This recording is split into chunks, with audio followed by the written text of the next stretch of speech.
But thank you for being here. Thank you for giving us this excuse to chat about this movie because like I wanted to chat this movie. Like it is Superman adjacent enough that it's worth us talking about.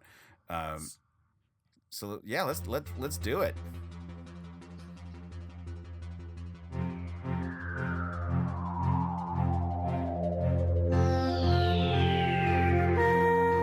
Hey everyone, and welcome back to the Men of Steel podcast. I'm Case Aiken, and as always, I'm joined by my co-host, Jmike Folson. Hey everybody, welcome back to the show. Glad to have you. Yeah, glad to have everyone here. This is a good situation, a situation where everyone is happy to be here, which is not related to the movie that we're talking about today. Because today we're talking about the movie where everyone is perennially pissed off to be in the room together. We are talking about Thunderbolts from Marvel. And to have that conversation, we're joined by Joe Mastropiero. Hey, y'all. Thanks for having me. Super happy to be here. Joe, welcome to Men of Steel. We're so glad to get you on here.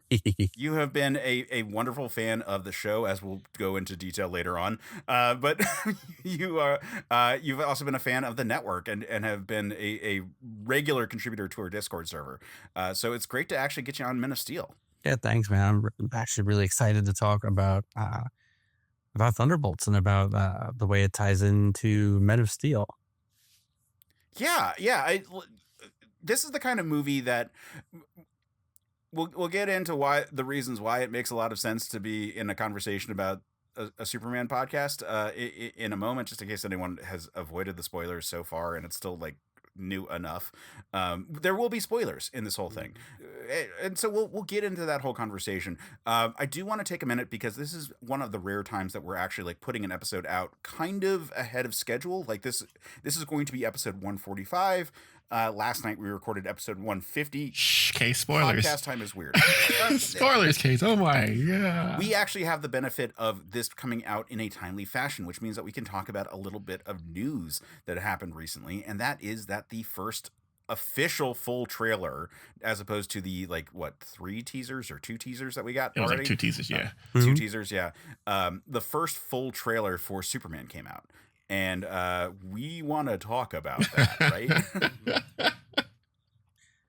Episode 1. In fact, a lot of people want to talk about that, including we put out the call on Discord, and our friend Logan chimed in as well with a little bit. So we're going to play a clip actually from Logan, and then we're going to just talk about the trailer for a minute before we get into the episode's topic. So here is Logan Crowley with his thoughts on the Superman trailer. Hey, Case. This is Logan. All right, thoughts on the Superman trailer. Wow, I just glowing, effusive love, I guess, right off the bat. I was so happy with the colors of all these trailers are the biggest thing that I think I keep coming back to as just like, this is gorgeous. This is perfect.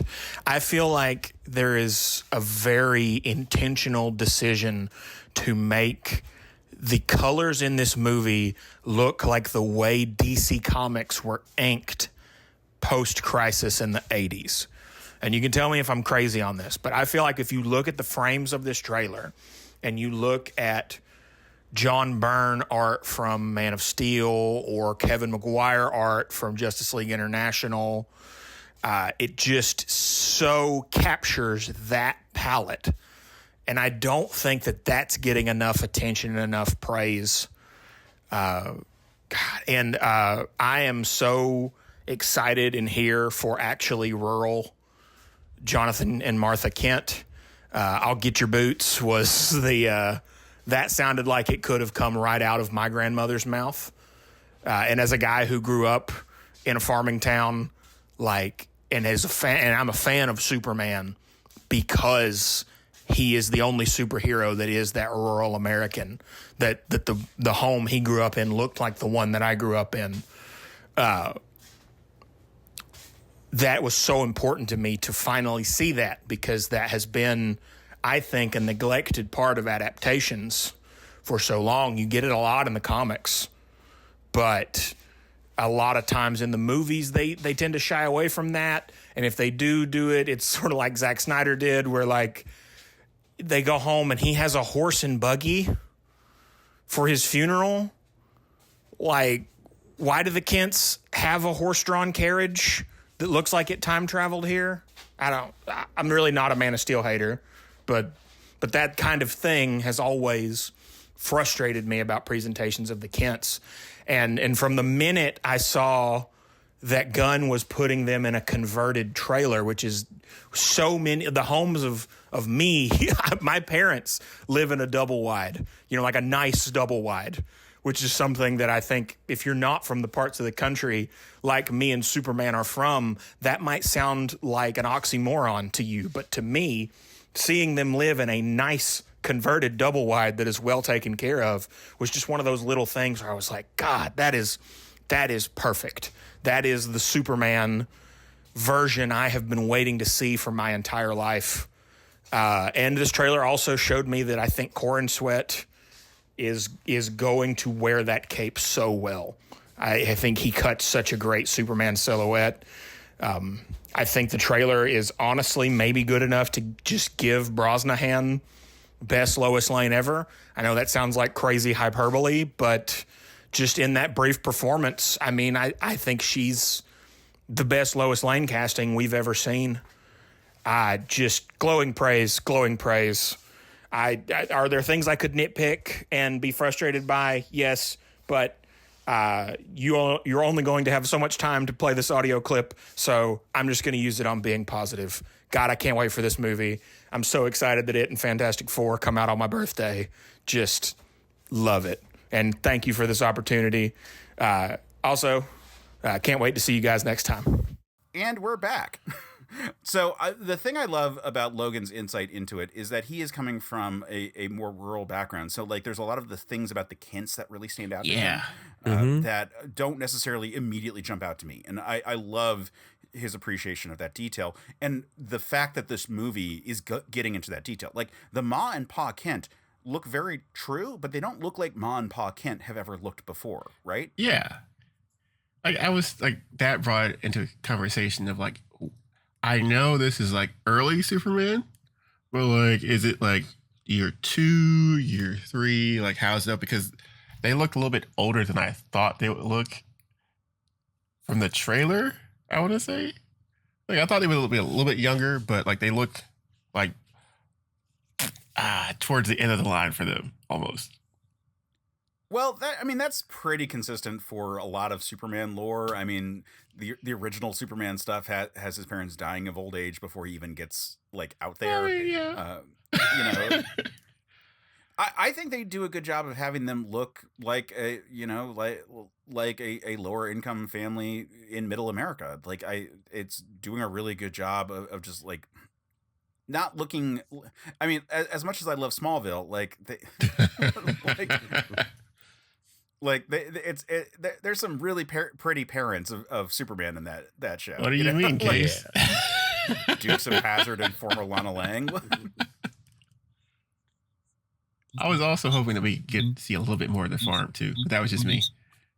Yeah, I was kind of hoping for like a good shot, kind of like in Superman Returns, where we get like the big like sweeping shot of the farm. Yeah. Which we don't so much here. We do get a lot of good detail. Like we get Lois in a way that we haven't so far.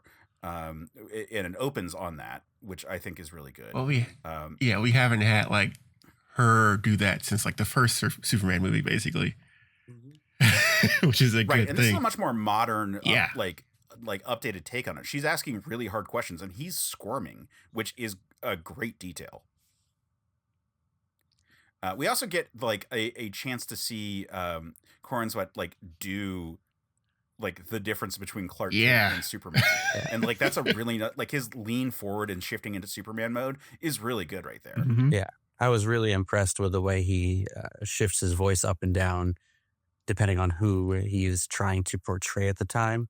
And talking about that interview, I really did enjoy how it started to fall away when he kept getting asked these really difficult questions by Lois. Right. And that sets up what is going to be, I think, one of the big conflicts of this movie. How Superman doing the right thing is stepping on people's toes. Yeah, I feel like that's where we're going to get the major butting of the heads with like GL and Mr. Terrific and Hawk Girl. because the Justice Society is going to be yeah. like, yo, you can't do that. There are rules, regulations. He's like, no, you just got to do these things to help people. Because in the trailer, you can already kind of see that there's moments where they're wearing monogrammed decals, the three of them. So there's definitely some sort of group already there, and he's going to be the one trying to deal with them while also trying to keep everybody safe. Yeah, and so in that regard, we got a look at more of the heroes. We got to see like Guy Gardner, Green Lantern, looks good, using his power ring, which looks we awesome. haven't really. I mean, we saw him do like an energy blast before, but like we got to see him do like a very like douchebaggy like hand wave gesture with it, which is great because like it shows that they're paying attention to the type of character that Guy Gardner is supposed to be. I'm excited there. So is Lex Luthor the president of the United States? No, I don't think so. They have a line that super feels like it, where it's like, "Did you check with the president?" And they're like, it's cut to Lex Luthor right at that moment. It cuts to him, but I don't know if he would still be in his tower, or if he would be in the Oval Office more often. Like there would be. It's possibly maybe he's running. That's super early though. Like, please don't do that this early. Please don't do that this early. Without a doubt, Lex Luthor at least has the president's ear if he's not actually playing the president. But it is interesting that they do that little cutaway.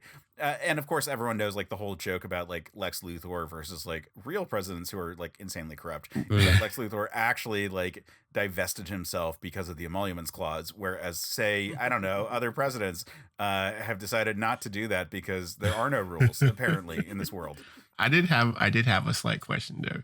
So with the Justice Society, and like they kept hinting that like, you know, you can't do that, there are rules and everything. And I was like, wait, is the Justice Society like a branch of like the military at this point, or like are they like a faction that works with the government to do certain things? Well, we don't know exactly what organization this is. Like, is it the Terrifics? Is it the Society? Is it the Justice League? Is it Justice League International as opposed to like Justice League of America? You know, like what version are we looking at here? I don't know. It does seem that they are at the very least like towing the status quo, and Superman is bucking it. I will say this, and I hope if James Gunn ever hears this episode, that now that we have Hawk Girl, please make it the Thanagarian Hawk Girl and not the Egyptian Hawk Girl, because that means, you know, we might possibly down the road have a Thanagarian invasion happen. That would be great to see on the big screen and everything. But that's just me. No one likes the Egyptian version. Just stick with the Thanagarian version. Oh, come on. There's plenty to love about the Egyptian No. version.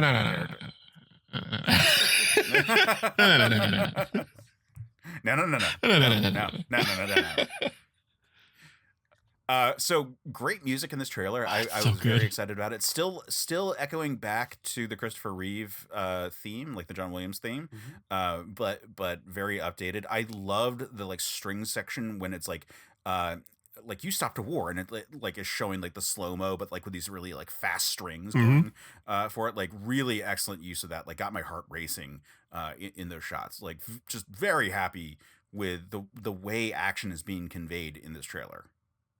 Very quotable, by the way. Like I've watched this enough that now I'm like saying lines every time. Like hey buddy, eyes up here. Like and then like flying off into space, and it's like it's not a Superman. It's not a man. It's an it. Somehow captivated the entire continent of the world.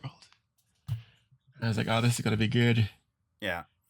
Nicholas Hoult. I was not really like chomping at the bit for him as Lex Luthor. I know a lot of people were. Like I know a lot of people like him, but like I honestly think that this just comes down to like when he and Jennifer Lawrence broke up, I like sided with Jennifer Lawrence in the breakup. I gotcha.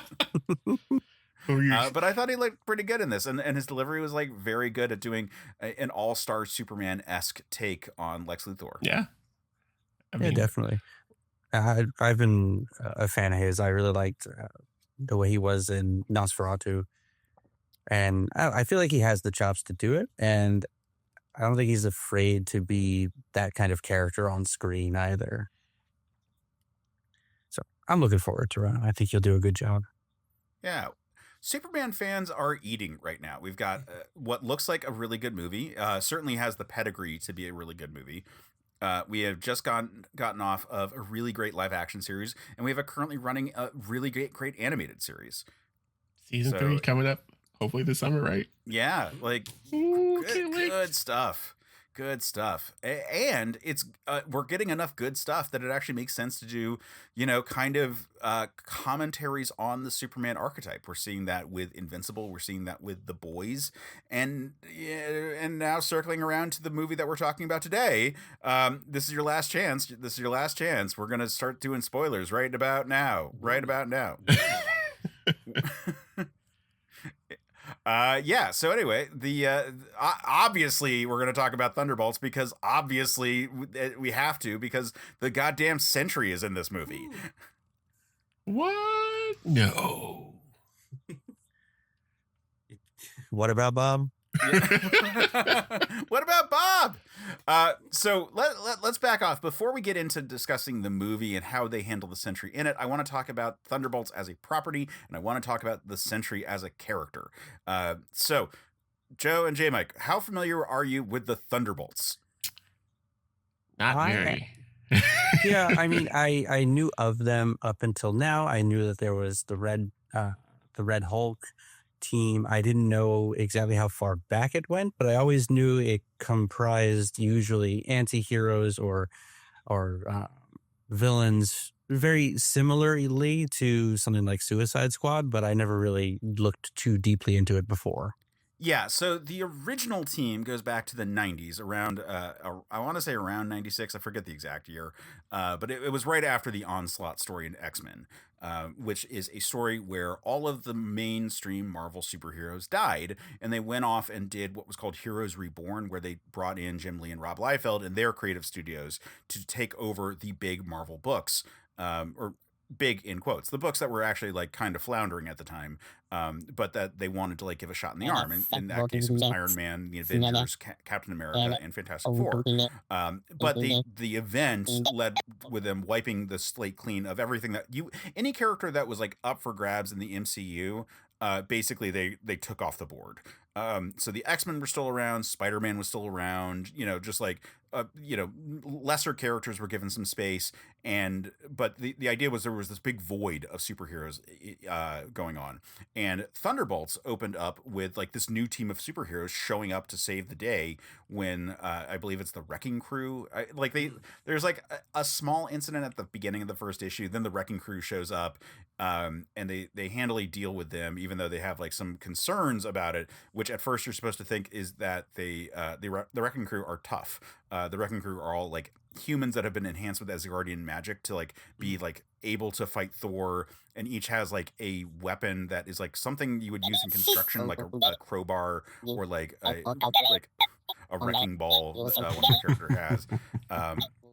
And they're all enchanted in such a way that they are invulnerable, kind of like Thor's hammer. They're not quite Thor caliber, but they're tough enough that Thor has to like actually like put some effort into his fights. He has to try. Yeah, he has to try. Yeah. And so like when they show up, the Thunderbolts are like, oh no, how can we face them? And it's like, well, we have to. And then at the end of the issue, it's revealed that the Thunderbolts are actually the masters of evil in disguise, pretending to be superheroes. And so the first like 12 issues of the book is all about this team of supervillains pretending to be superheroes and finding that they kind of like it. And like it's difficult to keep the mask going for so long without the mask kind of becoming them. And so it's led by Baron Zemo. He's playing this like Captain America type character called Citizen V. They've got Moonstone, who's taken the identity of Meteorite. Moonstone is in the caliber of like a Captain Marvel type character. She has taken on the role of Captain Marvel at various times when she's impersonated her. And Miss Marvel for that matter. She's tough. I have done a Superman analog video on because she's in that camp. She's extremely durable, flight, energy powers, can phase through walls, like a really cool power set that I used to like dream about having. like legitimately, like Thunderbolts was a great comic, and I was like, oh man, it'd be so cool to be Moonstone. Another character that's like a good Superman analog is Atlas, who previously was Goliath. He has the same powers as Wonder Man plus Pym particles. And by the time that Thunderbolts rolls around, his powers have become based entirely on his ionic powers. But his deal is at human size, he's basically a human, but as he gets bigger, his ionic energies becomes more and more so. So when he gets bigger, he actually becomes more like a Superman. So he becomes more invulnerable and more super strong, in addition to becoming bigger. And he can go to larger sizes than like what Pym particles can do. Normally, Pym particles cap out at about 40 feet, and he can go easily to 60 feet and even larger if he's angry enough and is able to like concentrate. So he's in that power camp. There is Mach 1, who continues to get upgrades over the course of the series. I believe it ends at Mach 5, but like Mach 5. But I thought the music was going to start playing. But he's the Beetle, the Spider-Man villain. Then there is Songbird, who is the breakout character of the original roster of Thunderbolts, who is... She's able to create solid sound constructs based on Claw's technology, and she used to be the villain Screaming Mimi. And then there is Techno, who is their like cyber guy, who used to be the Fixer. And his old deal was really great with technology. And then he dies at one point, and his brain gets backed up into a robot body, but also his body gets restored. And they split off, so Techno becomes a separate character from the Fixer at a certain point. But yeah, anyway, that series runs its course. They try to do it like a reboot where it becomes like a Fight Club book for a while, and then it ends, and then it comes back. And I really like that whole run of it, because the heroes or the villains who decide they actually like being heroes more than being villains arc, I thought was really interesting. And for a good chunk of it, they're on the run and no one trusts them because they're like, you guys used to be the masters of evil. And it's a cool book there. Then Warren Ellis takes over and turns it into more of like a Suicide Squad type book with Norman Osborn running the book. And that's a lead into his Dark Avengers book, or that Brian Michael Bendis writes, that is basically doing the Thunderbolt story all over again, and just with the Avengers title. And then later's like there's the Red Hulk version of it. Like it slowly turns into a government like ops team, and that's sort of what it's been in the most recent versions of it. Basically doing Suicide Squad, but it started off as this idea of like villains pretending to be heroes and then finding that they want redemption along the way. So that's the big history of the team, and that is a reason why when this movie was announced and they showed the roster, it was like, what the fuck? I mean, like Taskmaster has been on versions of versions of the Thunderbolts recently, and so has US Agent at various times. But it's like this doesn't like scream the Thunderbolts, and like they're not known for like they're honestly not known for being like street level characters. Like they're usually actually like pretty good like heavy hitters. Like Hyperion has been a member, Luke Cage has been a leader of team. Surprising Hawkeye wasn't on it because he was a leader for a very long time. Really? Of it, and he actually would fit the power scale really well here. And the MCU version doesn't have this detail, but the original, like the comics Hawkeye, is a reformed villain, so that would like make him fit the mold very well. In fact, he would fit it better than like Bucky. But Bucky is like very much filling that role in the movie when we actually get into talking about the movie. On that note, character who feels weird to be in the group because he's not really a Thunderbolt is the Sentry, who is in this movie. He's in this movie. The Sentry is in this movie. Who is the Sentry? Well, same question. Were you guys familiar with the Sentry beforehand? Like, what? Yes. Yeah. Yeah, I talked about it before. Oh, go ahead. Oh, I was just going to say that, I've come across the Sentry before, and I found the character and the concept of the duality very fascinating. So I did like a deep dive reading into its history and just the way that this character has this really nasty dark side, and it's a really interesting character that I've been a big fan of. So I am not a big fan of the Sentry. I'm gonna just What? be honest there. The Sentry is probably one of my like least favorite Superman analogs. I think that describing the Sentry makes him sound cooler than the stories that he's actually from. What do you mean? I think that the original miniseries that he was introduced in was fine as a limited run thing, where at the end of it all, he has to sort of go back into retirement because he can't exist without the Void existing. Yeah. I think that worked pretty well, especially considering that it was a comic that came out with the whole premise being that they were going to gaslit comic book fans by way of a huge marketing push claiming that this was a lost character from the 60s that was finally getting a miniseries, including having a Stan Lee interview in Wizard where he was like, I vaguely remember this character, but like, you know, we had so many things going to press and just like, it just slipped through the cracks. We never like got the story finished. And so we never like put it out.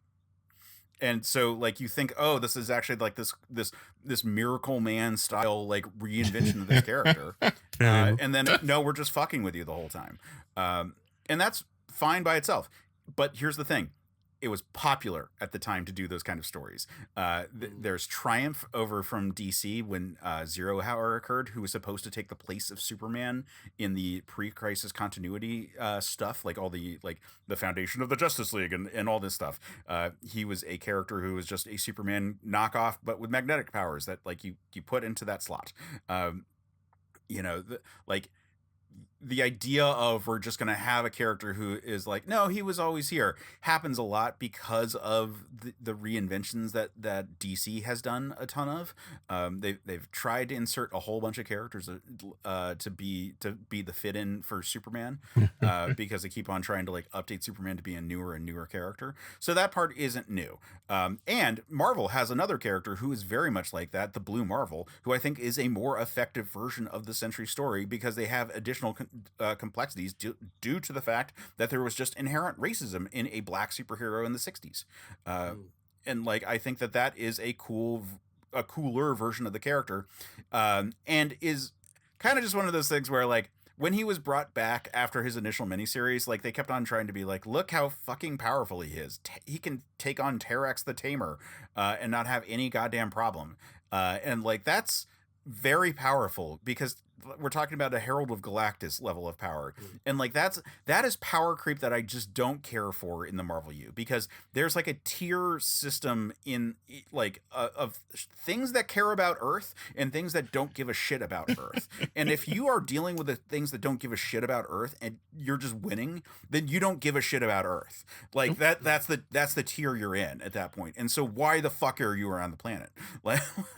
Like, why are you, like, what are you doing? Like, shouldn't you be doing way bigger things? Where were you when the Annihilation Wave happened? Jesus Christ, motherfucker. I was busy, off doing busy things. So the Sentry is a character who has the potential. Again, when you describe the character, it sounds really good. I just don't really like most of the miniseries that they've done for the character. I did not like the New Avengers run. I'm not a big fan of Brian Michael Bendis as a whole. Like he has done books I've really liked. I like Ultimate Spider-Man. I really liked Powers. I really liked, but like I think you put him on team books, especially where every character is supposed to have their own voice, and Brian Michael Bendis just doesn't write different voices for characters. They all talk with the same Brian Michael Bendis voice. Like that's just the thing. Like the moment I like noped out of his writing was when we got to Ultimate 6, which was the Ultimates crossing over with Ultimate Spider-Man, and all of a sudden these characters that had been distinctly written with their own voices, like whatever you will say about Mark Millar, he at least is able to like give characters like unique voices in their appearances. All of a sudden they all just had the fucking Brian Michael Bendis voice. And like when Nick Fury just went from being Super Spy to just being Brian Michael Bendis, I was like, I mean, I liked him with Naomi, but I've only read the first 2 books. Again, isn't the worst thing in the world. I have liked plenty of books that he has done. I liked Naomi, like when we read that, like that, and still have to do an episode on it. Like, yeah, I know. That's on me. That's on me. We keep on having other things to talk about. That's fine. But but yeah, the Sentry has just not been used very well consistently, and his power creep gets into a bit of the way, and how he fits into the greater Marvel universe is questionable, and it's like, okay, so is he rewriting reality so people don't remember him? Jesus Christ, how powerful is he? Oh my God. This movie sidesteps all of that, for the record, in a way that I find very pleasing. I think that they do a great job with all that. That was my main concern, because when we heard about him being in this movie, I was like, oh God, how are they going to handle the Void part? I was like, you can't really have somebody that powerful, like, just floating around the MCU doing whatever he wants, because, you know, he's just too strong. Mm-hmm. And I like the way that they kind of like redid his character for this role, because I was joking with Case after I watched it. I was like, this is like basically mental health. It's important, the movie. Oh, absolutely. 100%. In ways that are really good. Before we like get in fully into movie discussion, so the long story short, for anyone who's not familiar with the Sentry, I'll just give a quick explanation of his origin. Drug addict with bipolar disorder, who gains access to what is supposed to be like an upgraded version of the super soldier serum, and that turns him into a Superman type, but also manifests like all of his anxiety and depression into this like shadowy entity called the Void, that operates independently of the Sentry as long as the Sentry is active. And so in order for the Void, who is this like Dark Phoenix level threat, to be suppressed, they have to suppress the Sentry as well, into his human form. But that human form is a manic depressive person with substance abuse issues. And so it can like spiral out at a moment's notice. Yeah, he was brought back into the mainstream Marvel U in the New Avengers run. You're welcome to read that arc, but I warn you that there will be multiple issues in a row where the same cliffhanger occurs, because it's just like Brian Michael Bendis. He just has to add an extra issue. Like, I swear to God, there's 2 issues in a row where it ends with like them at the Sentry's house with like the military being like, we'd like to talk to Bob, because he like fucks off for like the rest of an issue and then comes back to it, and it's just the same exact situation. Anyway, all right, let's talk about the movie. I'm going to start off by saying I really like this movie. I liked it enough that I wanted to rewatch it so that I was fresh coming into this conversation. Because so I did. I got a chance to rewatch it when I had a day off in the middle of the week. And I went and saw a morning movie projection of it. I was the only person in the theater, and they forgot that I was there and almost. Oh no! No. Yeah, so I liked the movie enough that I went and saw it twice, and that was a lot of fun, and I just rather enjoyed it. Like, is it a perfect movie? No, but in terms of Marvel movies, it's a lot better than a lot of what we've gotten since Endgame. Yeah. I thought that was really good. I thought that the characters in it were ones that I actually enjoyed, and I enjoyed bringing them together. You know, there's the twist at the end where they rename the movie The New Avengers, and that's apparently what's been going on for like some amount of theaters and so forth. Like, I don't know, it's still listed it as Thunderbolts when I went to go see it again, but supposedly it had been renamed the New Avengers. This is a New Avengers movie in the sense that it is bringing disparate characters together from multiple movies, and uniting them as a team. Like, that actually happens here. Subtly, considering that none of these are like the headliners from movies. They're all the backup characters from either the Black Widow movie, but it's not Natasha, or it's characters from like Captain America and the Winter Soldier, or Bucky and the Winter, or Falcon and the Winter Soldier. Sorry, no, because it's reading. What? I said Black Falcon. Black Falcon. But I mean, I didn't mind that much. It was I had a lot of fun. Like you said, it was much better than like that other movie that came out. Cap. But no, substantially better. I watched it pretty close because I didn't see Captain America: Brave New World in theaters, and then I did see this one in theaters, and I was like, oh wow, that is a night and day difference. Yeah, one of the first things that really stood out to me is like, wow, this actually feels like a real movie. It's not just like nostalgia bait. It's not just pandering the audience. It's giving us characters with some pretty deep flaws, trying to work through their trauma and kind of bonding while trying to deal with all of that. And it ends up becoming a pretty, in my opinion, a major focus of the film is all these characters who had all this really messed up stuff happened with them and how they're dealing with it in a very non-traditional way, Yeah. I guess. Yeah, I mean, they say this in the trailer. It's like, what all we do is punch and shoot, and that makes for one, good fight scenes because it doesn't feel like it's like overly CGI for the majority of it. Like there's only one like truly crazy CGI fight scene, and that is the one that's supposed to be the truly crazy CGI fight scene because they're supposed to show off like the Sentry as a character. Yeah. And then it's also supposed to show off like how ineffective they are when things get that big and how they're able to overcome it by not doing the big crazy fight sequences. Like they don't beat the Sentry, they talk to Bob. And I think that's really good. Why don't we work our way down the characters and just sort of like give general thoughts about them? So why don't we start with Yelena? So Florence Pugh, obviously she's coming in having a decent amount of performances in this role before. She was obviously in the Black Widow movie, and then she was in the Hawkeye TV show doing the role. I dug the character who's just kind of burned out on this terrible job. You know, I really appreciated like her like sob story about like how she, you know, goes to work and then she comes home and she drinks and then she like just like keeps this like cycle going of it all. And I'm like, man, that is, you know, really relatable in it. And to make her the viewpoint character, like, yeah, you get it. You still get great action scenes. Like we get that like awesome hallway sequence at the opening of the movie.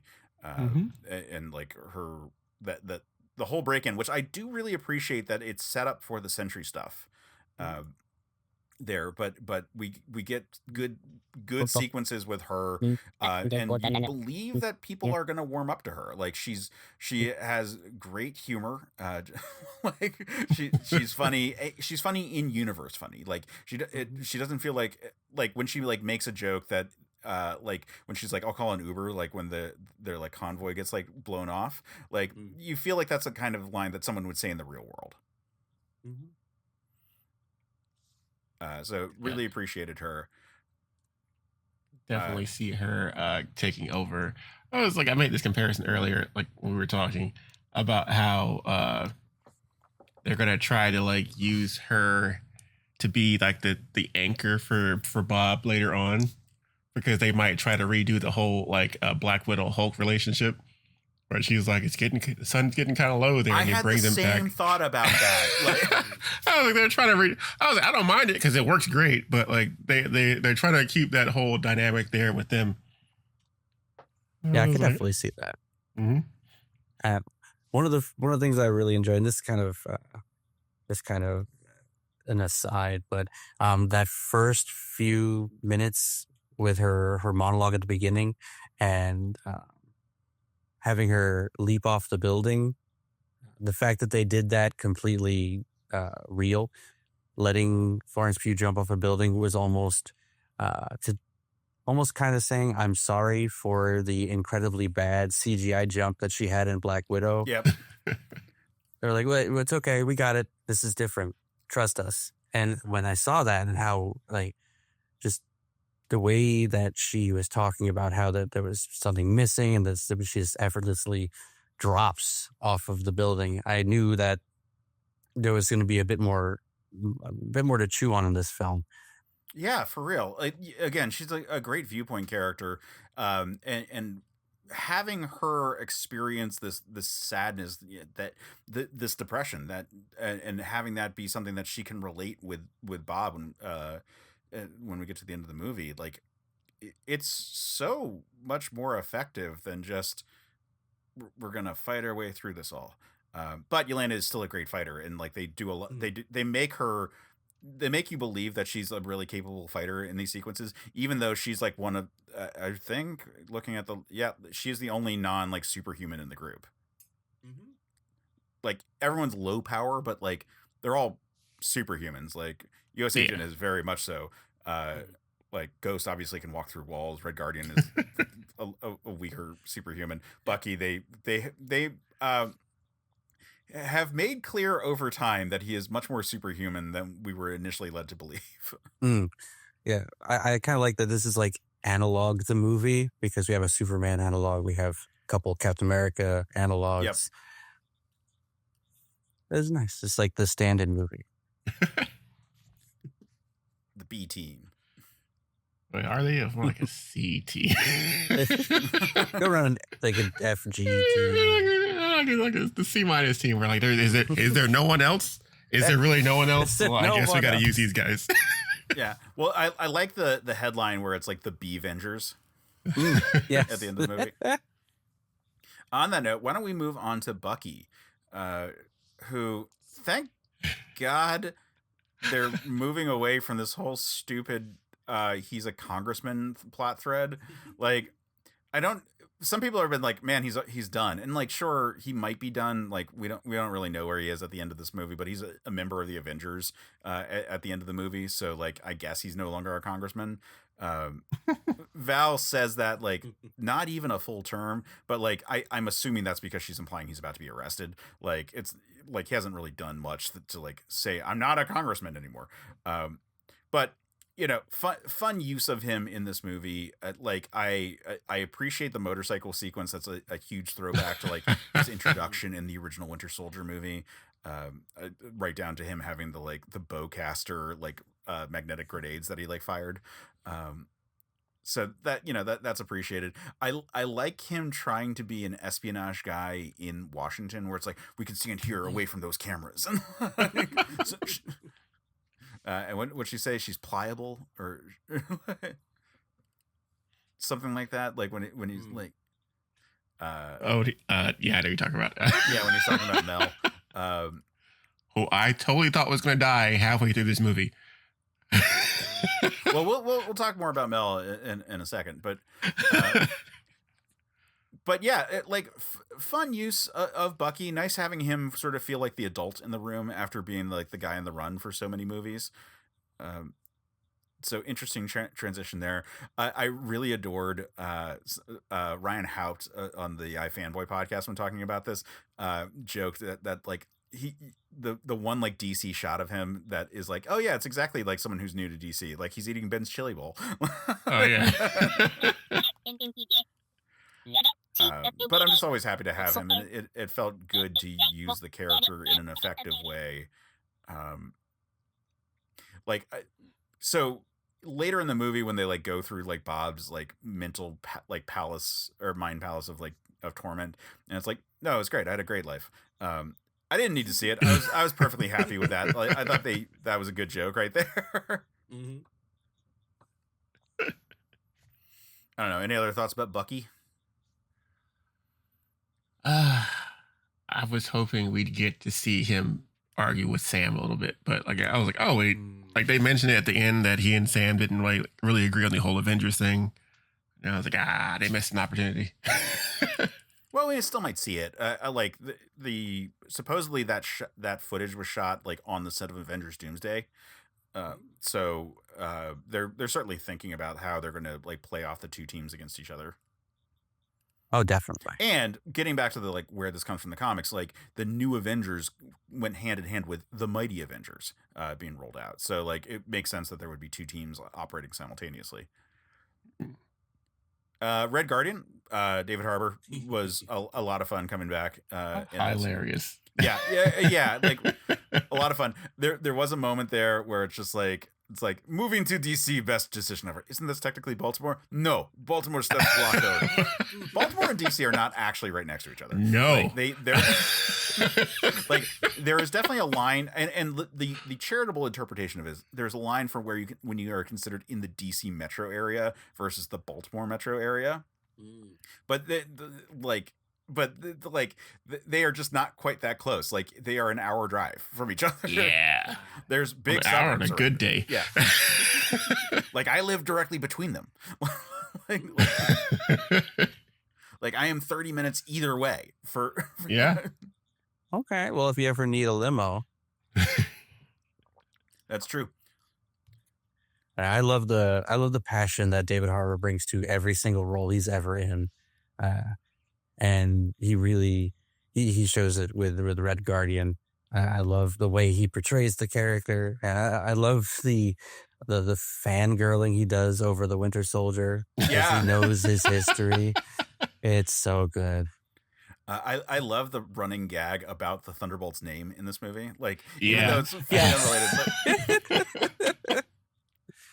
but it's like, no, he didn't have money to pay for it. You told him about the name? Oh. You pooped right in the middle of the field. This girl, she pooped. Yeah, David Harbour is having so much fun in this role. I only wish that he got a little bit more action sequences to show off what he could do. Like, it's nice that he opens the sequence of them just helping people, and that sequence in general, we'll talk about just because I think it's good.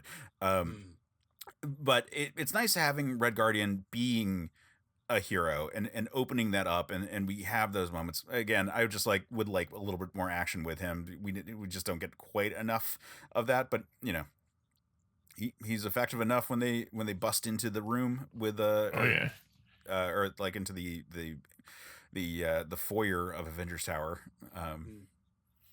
That's cool. Ghost apparently had a plot thread that was kind of removed because it was supposed to heavily involve Taskmaster.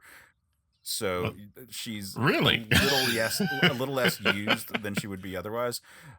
I think she's fine. I think that it's fortunate that she was the one that was chosen for Yelena to be stalking, so that we could be like, she's stealing, and we can see her just like phase through the wall.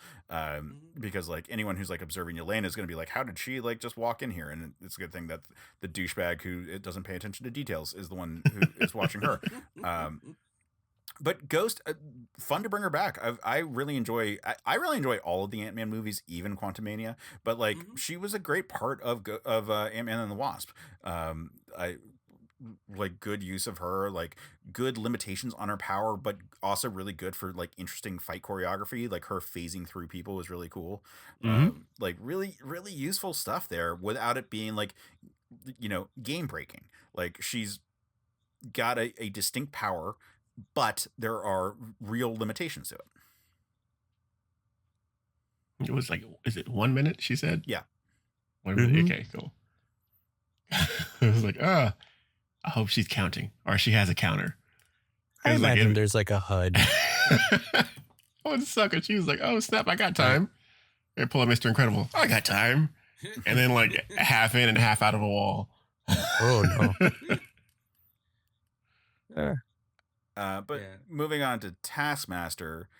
All right, so I don't think this is a controversial take. I did not care for Taskmaster in the Black Widow movie.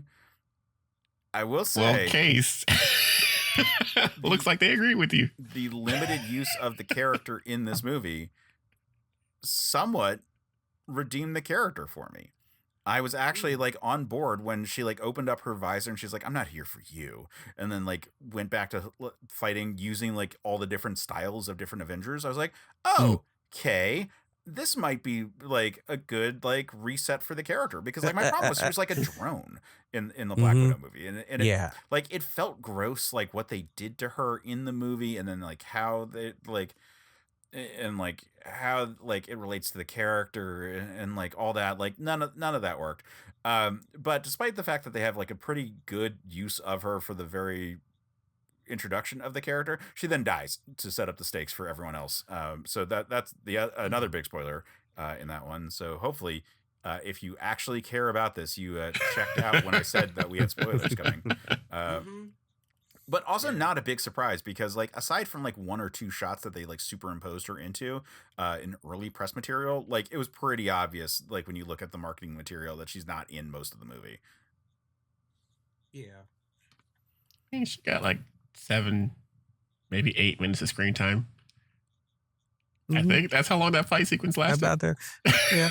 Something like that. And we'll talk about that fight sequence as a whole, because I think that is pretty effective. moving on to U.S. Agent. I fucking love U.S. Agent in this movie. I like U.S. Agent a lot more than most people, and like more than you would think, for considering like that U.S. Agent is supposed to be an example of right wing Reagan era politics going to the extreme, and I am like a big old lefty. But I actually enjoy him as the satire that he is, and think that the character is often overwritten, like he's often flanderized, and that like he is supposed to be a douchebag that is like very annoying, but you want him on your team. And that is what he is in this movie. Like he is really goddamn strong. Like he is a super soldier who can do quite a bit, but he's a prick. And I love it. Like I love that he's such a douchebag that like everyone like picks up on that pretty goddamn fast. Like when Bob like laughs and is just like, "You used to be Captain America? You're an asshole." Oh man, it was. I was like, when I saw him, I was like, oh look, it's him, and I was like, I wonder if they fix his character. Nope. What? I was like, oh, okay, it works. It totally works for this movie because, like Kay said, he is that lovable, mostly lovable asshole to everybody in this movie. Yeah, it never feels like it's directly pointed at anyone. It's just you realize he just has this aura of douchebaggery. Yeah. Like the way that he calls Bob Bobby. Mm. You know, like I've known guys like that. Yeah. There's just this like extra layer of just like, you know, like I said, just being a prick, just like coming off of him. And when they're climbing up the what is that? The elevator, what is that called? Elevator shaft. The elevator shaft. Yeah. And he's like, okay, just give me the thing, and he automatically like pulls the baton out, and everybody almost dies. Yeah. Made a tactical decision to secure my own safety. We should note that this is that he is played by Wyatt Russell, the son of Kurt Russell, MCU alum, and also the son of Goldie Hawn.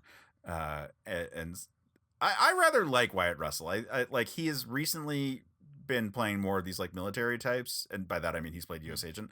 But like I know him mostly before that from 22 Jump Street and from Everybody Wants Some. Where he is playing the stoner jock in the group in both of those movies, and very different character.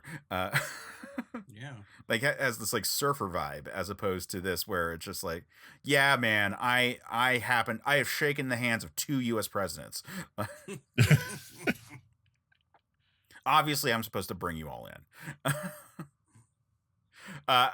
Just final notes on this one. So I think that the best looking version of U.S. Agent was when he first appears at the end of Falcon and the Winter Soldier.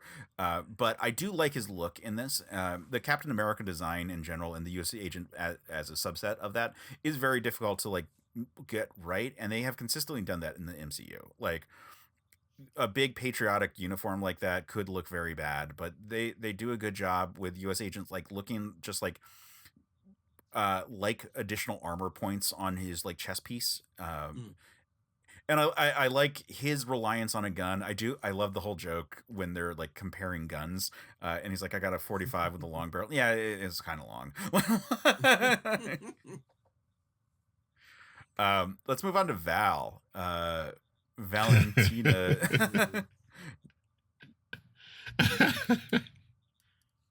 Yeah, she did a good job. She did a good job of making everyone hate her. Yeah, man, Julie Louis-Dreyfus, like, just excellent in this. Did you guys ever see the Amy Schumer sketch that she was in for Your Last Fuckable Year? No. It's a really funny sketch where she's like Julie Louis-Dreyfus is like being sent off on a boat because she's attained her last fuckable year, and is thus no longer going to be like in men's eyes. And it's very funny. She's just such a great comedic force. And like, you know, if you're a Veep fan, this is like a great like use of that, but even more evil somehow than she was in Veep. For those who have seen the end of the show. I was like, man, she's really like, I really like her. And I was like, man, she's really making me hate her. But so I was like, you buy it that this is like yeah, a twisted evil politician character. who is, in that sort of like spy master kind of area. And you also buy that she's good at her job. Yes. Like I find the whole setup for how this team comes together really good. We'll talk about that in a minute. But I just want, like, every time Louis Dreyfus is on stage, like I'm just like enthralled by her performance on this. Mel. So Mel is the girl from Cockblockers. And I enjoy this. There are people who think that she is supposed to be Screaming Mimi / Songbird, because her real name is Melissa. And people are like, oh, is that supposed to be that? And it's entirely possible. Probably not, but but entirely possible. I totally thought she was going to die. I thought Val was going to off her off screen and be like, oh no, Mel can't make it because she can't be here. And I was like, oh yeah. When she got caught, I was like, she's done. She's dead. I was like, oh, she let her off easy. Interesting. Exactly. I feel And like just off your view, almost too on the nose for Val's character.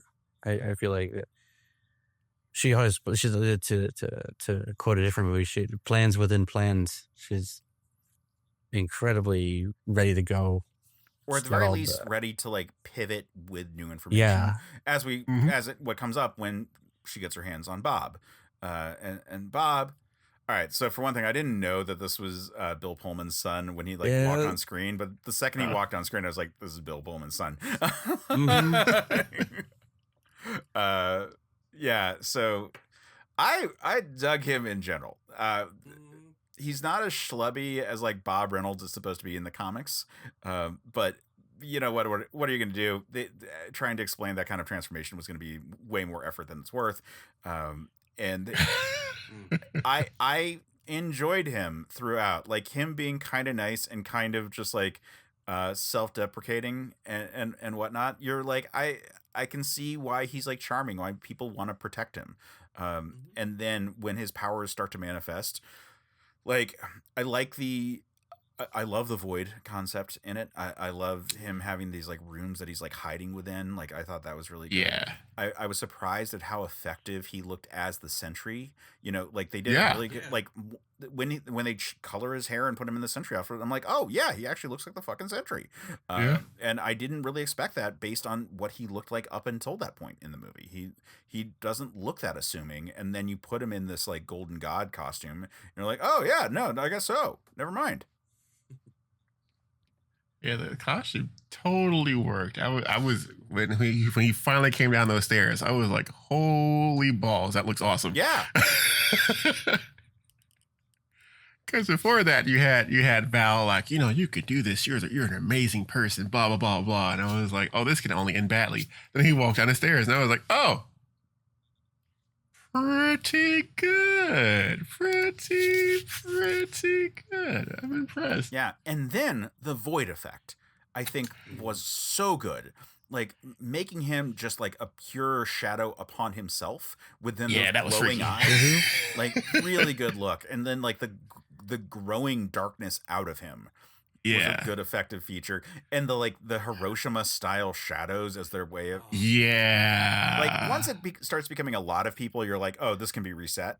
But when that little girl first gets like shadowed, when that little girl gets that I felt things. It's like, oh, especially his dad. There was someone in our theater who was like, oh shit. Yeah. Like again, like once a few more of them happen, you're like, oh wait, this is reversible. It has to be. But you don't feel that like when it occurs, and like it's pretty freaky in those moments, especially leading up to it. Yeah, because I was like, the whole point, like I was telling you guys earlier, like I was concerned about how they were going to work his actual power set into the movie, and I was like, this works, because usually it's like with every good thing he does, like the Void does something equally as bad. And I was like, okay, cool. How are they going to explain that in the MCU? Like, how are they going to have somebody that powerful? But they found a way to make it work. And I was like, this is pretty awesome right now. And then I was like, you have to immediately sideline him, because you can't just have somebody stronger than everybody together, like out, like walking around New York City. Yeah. somebody very unstable walking around New York City like that. So Yeah, I think they do a really good job of setting up like how powerful he is, like what like you can imagine the circumstance when he's necessary to like break out and take the risk of the void coming out. But in the meantime, you're like, I understand also why he's not like inactive because that is so bad if he does, like the terribleness of that all. So I really like the setup and payoff of this movie. I think it is structured very well. We mentioned that the fact that they go to a Sentry base earlier on as being this like striving or like starting point to everything going on with the Sentry and like why it connects to everyone else's story. I really love the convention of getting them all in the room together to like set them on fire. Like we're the evidence. Like that's really good. Like like it made for a really good fight sequence and then a really good escape sequence. Someone compared it to the Raid and I'm like, oh yeah, I could see this as being like a reverse version of the Raid. They're like trapped in the basement of this building and they have to fight their way out. Like there's a little bit of that in the middle act of this movie. We set them up how they work as a team together and like who can trust whom and who, like how they all play out with each other, with little bits of humor in this all, like the cucumber bit, like when it's like if I confuse my brain I won't sneeze and they're all like shouting it at him, like great setups for the character, and then Bucky gets a really dramatic introduction scene and then we get our third act of the movie. Like it flows really well.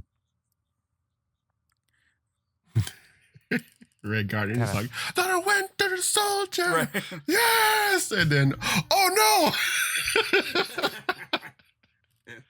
Yeah, I did enjoy the bit where they're trying to like, where he comes up out of nowhere in his little limousine. Yeah, it's like, that's a awesome. Long lead up too. And they're just like driving across the desert areas and like this beat up limousine trying to make it back to New York. I was like, oh, this is hilarious. I love this, man. And Yelena's reaction to his arrival. Yeah. Had that. Oh, like, oh, just don't, just go. I don't want to die today, so maybe someone else should drive. The fun introduction for the character, for both Red Guardian and for and for Bucky when he ultimately shows up. Solid piece, and it's different than what I think I expected this movie to be, because I thought this was going to end up with them like working together on like for a government contract type thing. I thought this was going to be more Suicide Squad, and it ended up being much more different in that regard. Like it is still anti-hero team up, like they're all the rejects and the losers who have got a lot of blood on their hands, but are all wish that they could be better people. And I think that the Void as a vehicle for showing off people's trauma, like getting our little bits with US Agent there is really good. So, like showing his bravado is like crumbling before we get like the reveal from Bucky that like his wife and like left him and took the kid. That took me a while to figure out what was actually happening, because like up until that point I wasn't fully sure that Bob was a Sentry. I thought he was like some like mutant. They are not mutant. Sorry, we can't use that yet. There's some special project they had been working on. Because I had gotten hints from people before I watched the movie, because people like to spoil things. They're like, hey, Bob is special. And I was like, shut up. But I was like, he kept like touching me and I was like, oh, okay, I get it now. Because I think the first person he bumped into was Elena. Yeah, and we see that version of her leading her friend who was like the person underperforming in the Red Room, like Widow program. Yeah. And having her like killed as like one of her tests. I was like, that's dark. We were having such fun, and then it went super dark, and I was like, oh, my feelings. But it was just, like you said, it's a really fun movie. I was not expecting this. I went in with low expectations, and I was like, wow, this is awesome. Yeah. I want to talk a little bit about Bob as a as a role. Like a lot of these characters are super soldiers, and like what I mean by that, as opposed to superhumans, is that they are specifically created as government programs to be soldiers. I mean, actually, all of them, in a certain sense, are. Like Yelena is a part of the Red Room, this like training program to create the Widows. Bucky is a Hydra created super soldier. Red Guardian is a Soviet super soldier. Ghost was a program that like wasn't intended to be a super soldier, but like kind of was like trying to deal with like the whole phasing material, was like a whole government experiment thing. Hmm. Taskmaster was a Russian super soldier program to emulate things. U.S. Agent is literally another super soldier. Like they're all weapons, Yeah. Mm. and I find that interesting because it's like they're all weapons that have been cut loose, and initially they're all being cut loose so that they can be killed. But all of them are weapons that no longer have a master, Mm. and They they just find want, their purpose in being an Avenger. yeah, they just want to be like, they want to find out what it means to like have live a life, because they haven't had a chance to it up to that point. Like you said, they've all been forced to do things that they didn't want to do, but didn't really have a choice. Exactly. But Yeah, like the whole Red Guardian thing, he's trying to like, no, you can fix this. You can be who you want to be. You can be a hero. And I'm sorry, he's my favorite person in this whole movie. it's all good. Put my name in before me. But he's trying to like he has his own flaws and things he's dealing with because he's been a bad father. But like he's trying to like get the best out of everyone and make them see that they're more than like what they've been in their past. Yeah. Basically. The point I want to make is I think that despite the fact that this movie doesn't really share much DNA with like the original Thunderbolts material, it still has that same core idea of people who have a lot of blood on their hands trying to find redemption in the role of being a hero. And I find them taking on the New Avengers name at the end of this movie appropriate in that regard, because the New Avengers kind of ties into like Bendis's like attempt at doing the Thunderbolts again with like the Dark Avengers stuff. And it's a little bit more uplifting than like them being the Dark Avengers. Like by the end of it all, like, Taskmaster is out of the picture and everyone else has had like enough of a heroic arc that you kind of believe that they can be a true hero in this role, as opposed to a villain pretending to be a hero. So I find that the arc works. It's just more nuanced than what I've come to expect from MCU movies. Like this goes back to like the first three phases, like in terms of like, they actually like did a surprising, like it goes back to like Age of Ultron, which somehow did like a perfect version of Vision, who also was Adam Warlock, and like they combined all this like comic lore into a way that was really creative. This movie is doing similar things. It combines comic lore in a creative way. It simplifies the things that's like overly crusty, and it has a solid through line for these characters.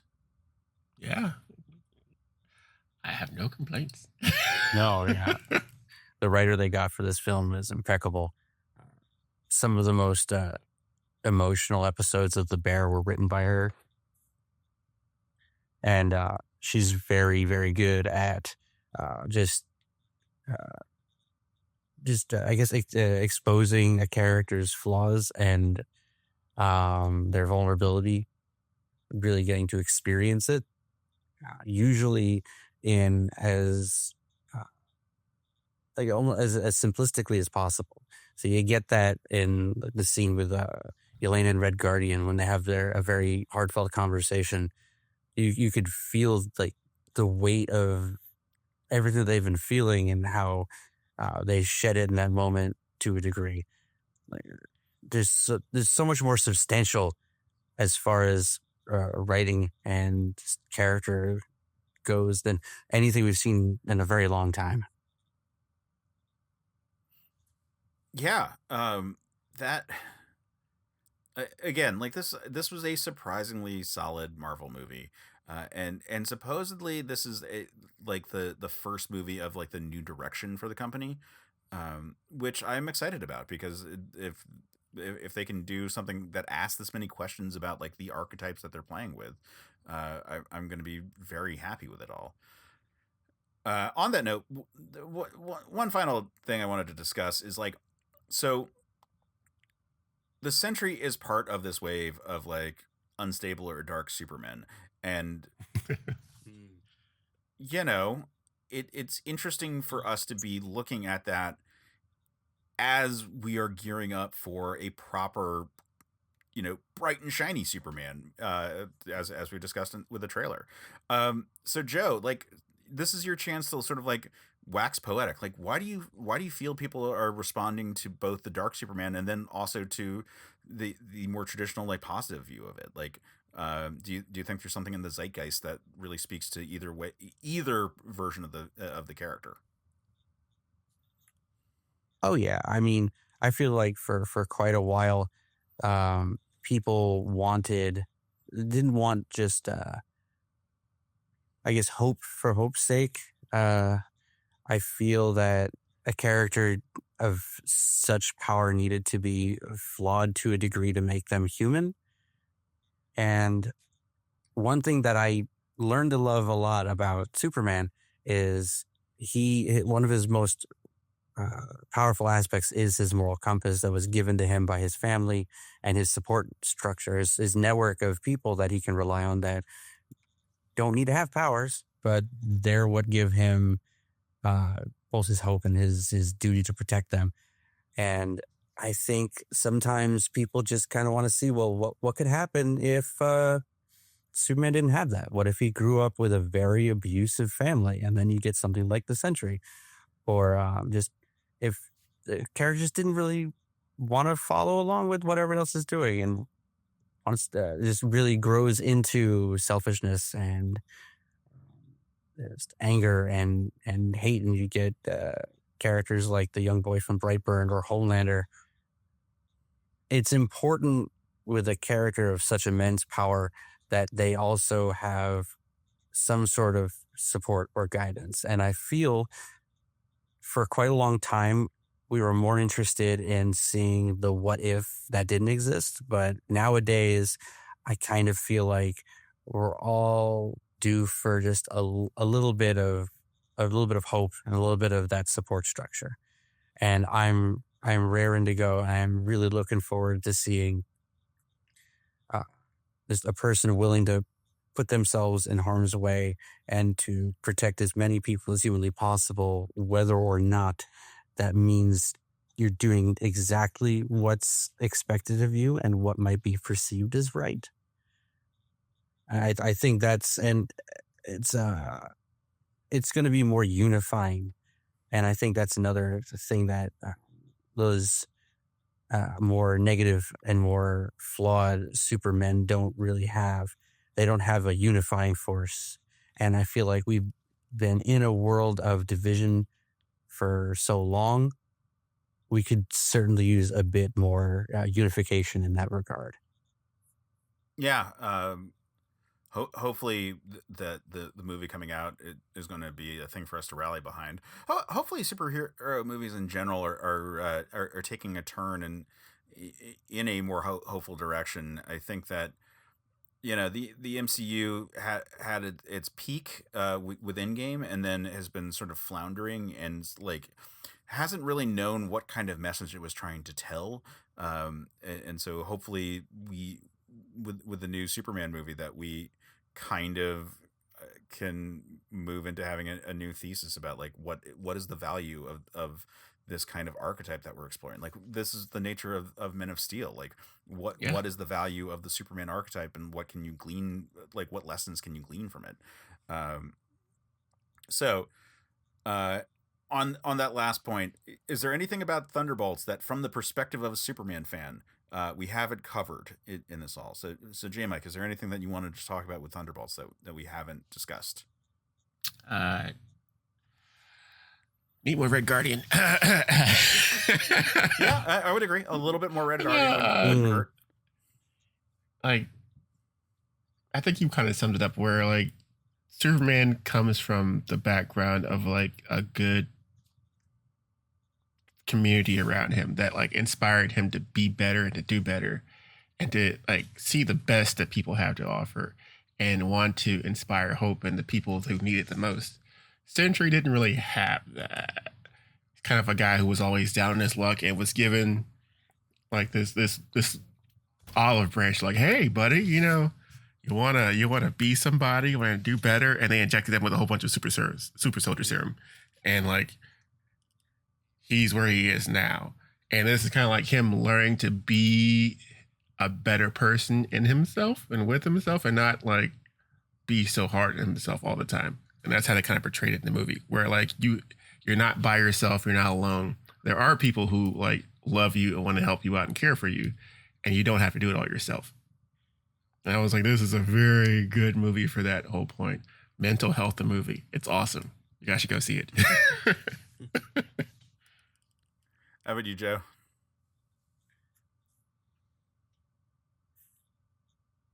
Maybe not so much for the aspect of a Superman fan per se, but I feel like they handled the hopelessness of addiction and how that can influence a character quite a bit. One would imagine that a person who was so controlled by a substance for so long might act when given the opportunity to become this ultimate being. I like the moment, and this is actually where I found a little bit of Superman in the Sentry. There's a moment where the Thunderbolts have had their asses thoroughly handed to them, and they understand that if they continue, they are going to die, so they escape. And Val immediately wants Sentry to pursue and kill them. And there's a moment where he understands the futility of that, and like, why should I hurt them?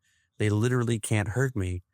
I don't see the reason for doing that, and I'm starting to see the reason for not wanting to listen to you.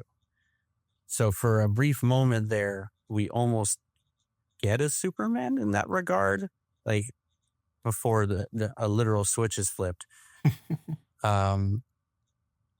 So I like how there was that there's a bit of that in there. And in his regard, there's still hope in that movie, and there's still a support structure, but instead of it coming from people who can guide you from the get-go, it's from people who have been in it and has dealt with it and has that sort of perspective and can walk someone through once they've already been at rock bottom. So there's a bit of a duality there.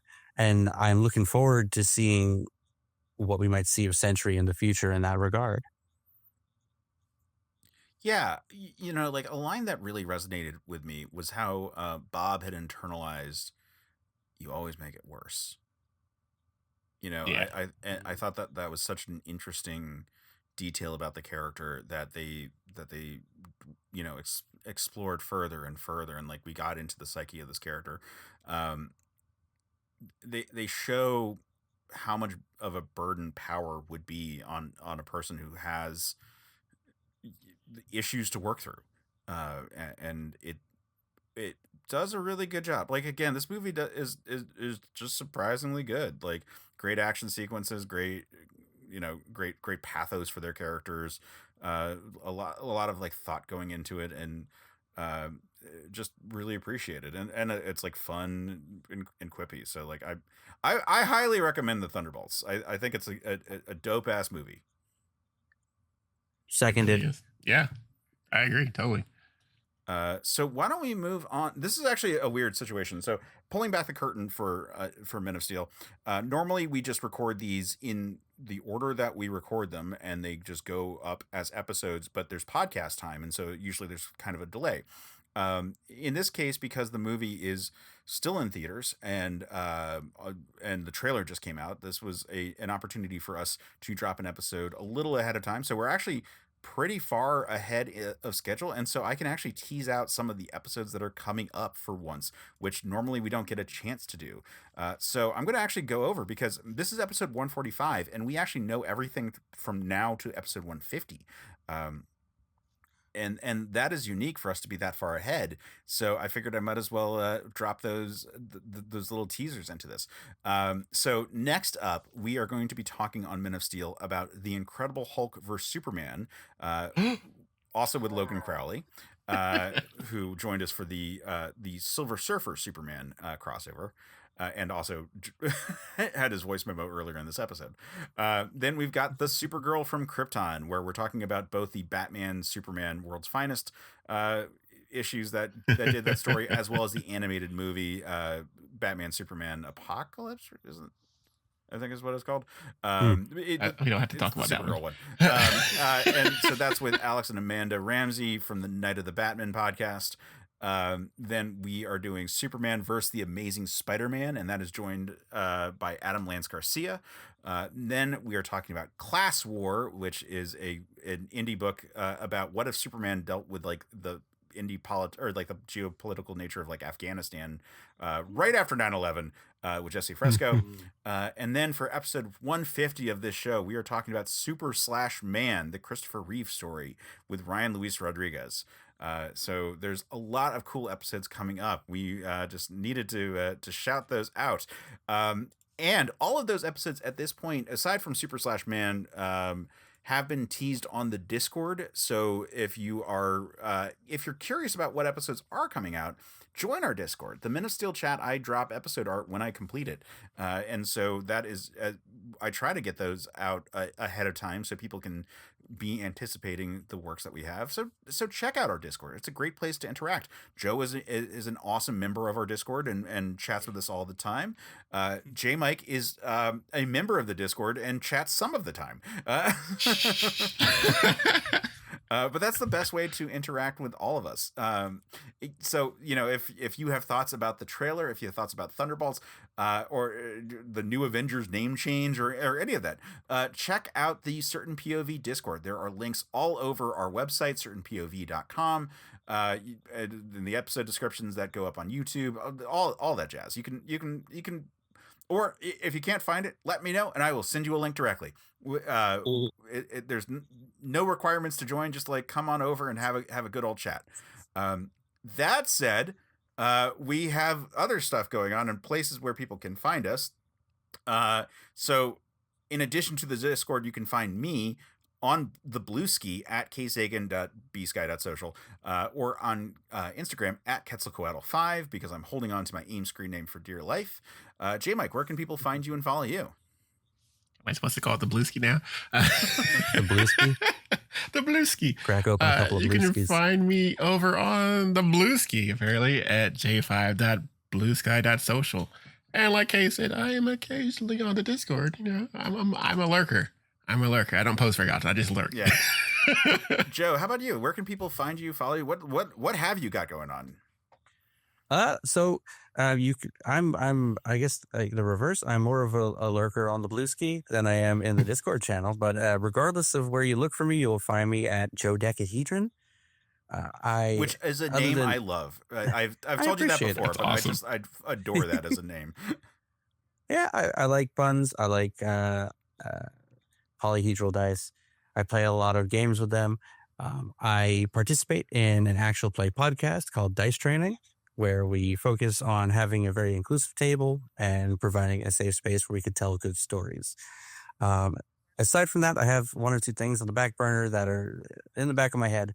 But yeah, just join the Discord and I will hang out, we'll talk, and we'll chat, and it'll be great. Dope. Yes, everyone should check out the Discord. They should also check out our Patreon, because we have a Patreon now. So this is the first episode that we're recording that will be coming out post us actually having it. But yeah, you should go to Patreon and specifically go to patreon.com/certainpovmedia. And you can support the show. You can support all the stuff that I'm working on, but this show is a big part of that.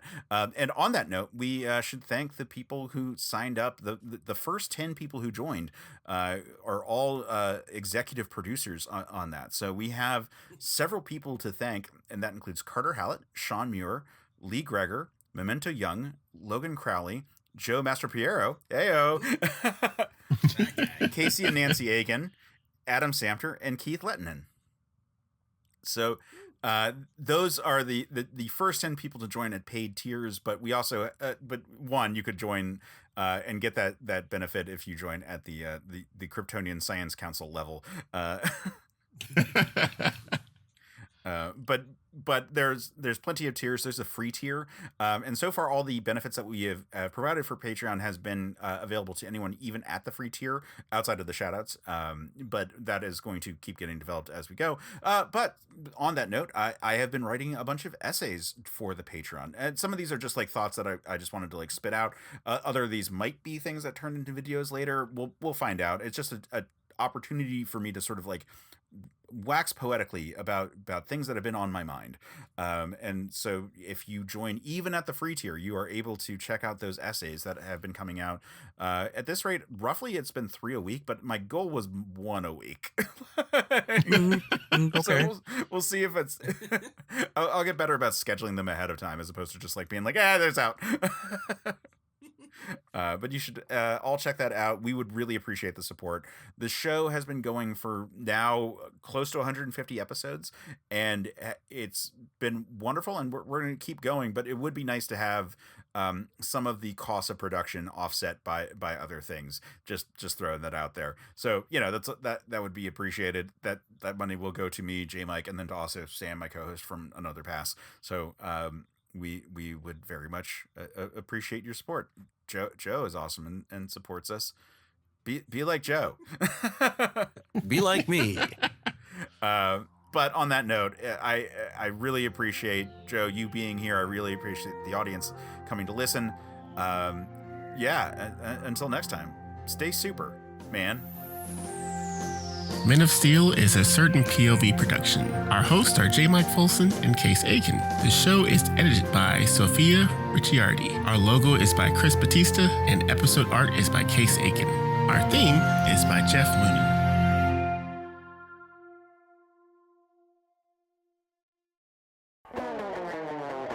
All right, Josue, let's go through our new Comic Day stack. We have a lot to review. I know. Maybe we've gone too far. Well, let's see. Marvel, of course. DC. I Got Image, Dark Horse, Black Mask, Boom, IDW. Aftershock, Vault, of course, Mad Cave, Oni, Valiant, Scout. Magma, Behemoth. Wow, that's a lot. Well, all we need now is a name for our show. We need a name for a show about reviewing comic books every week. Something clever, but not too clever. Like a pun? It's kind of cheesy. Yeah, it's something that seems funny at first, but we might regret later on as an impulsive decision a few dozen episodes in. Yeah, we'll think of something. Join Keith and Josue for We Have Issues, a weekly show reviewing almost every new comic released each week. Available on Geek Elite Media and wherever you listen to your podcasts. CPOV. CertainPOV.com.